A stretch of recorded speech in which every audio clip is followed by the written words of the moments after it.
coming down here right now and helping me. What's the matter, Bridget? Well, come in here and I'll show you.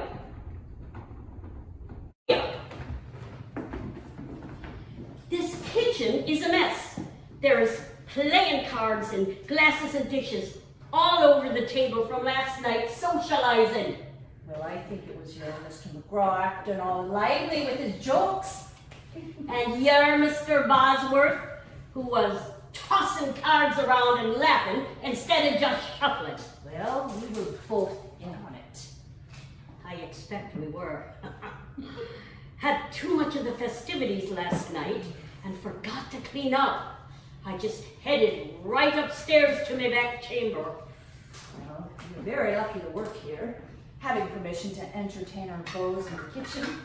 Well, the last house I was in, I had to be invited by my beau to meet somewhere outside of the house. I know how that goes. Mr. McGraw couldn't always afford to take me out of the house where I used to work. There was a lot less socializing, I can tell you, as a result. Well, we got the luck of the Irish here.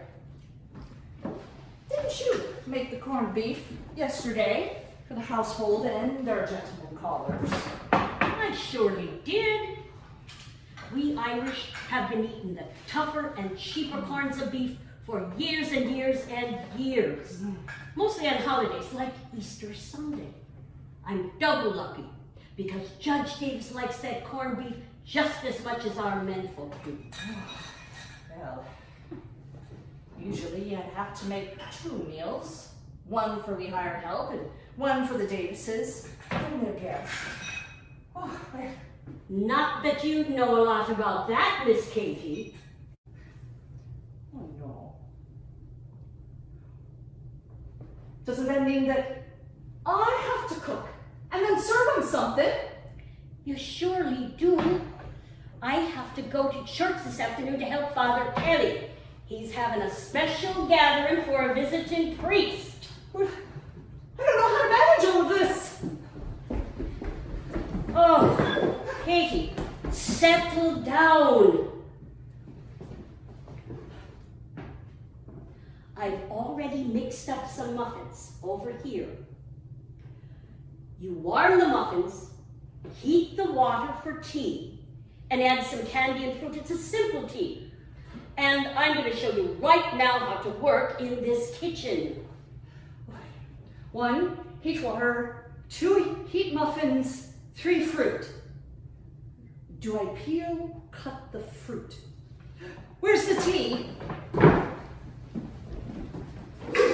Slow down. Now, let's go over here and start with the stove. It usually takes about an hour to set up the stove for a full meal. I've already laid a few cinders on the bottom. I put in pieces of crumpled paper and over that again, 8 to 10 sticks of dry wood. Now all you have to do is lay 1 layer of moderately sized coal and light the paper from below with a match. I don't think I'll remember all of this.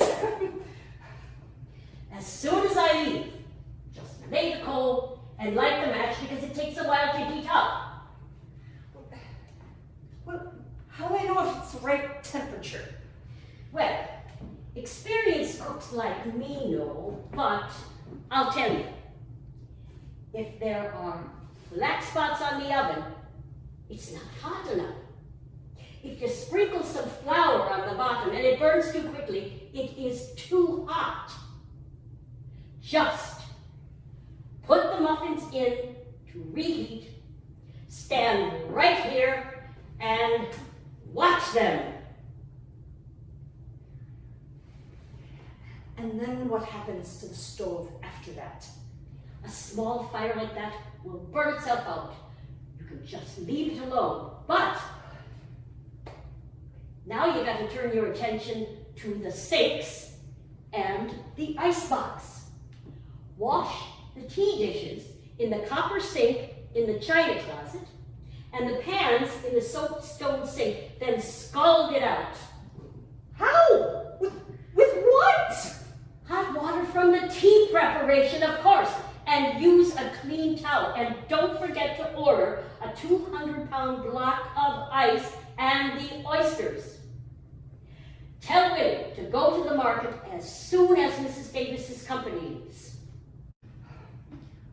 One, hot water, dish towel in the sink, ice, oysters. Willie! Oh. And you better put a towel down here in front of the icebox. Melted ice can overflow the drain pan. There.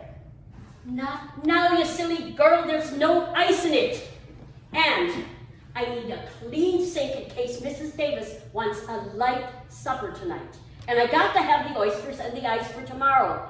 And you have to remind Willie, he always forgets. And I pray to the heavens that I don't forget.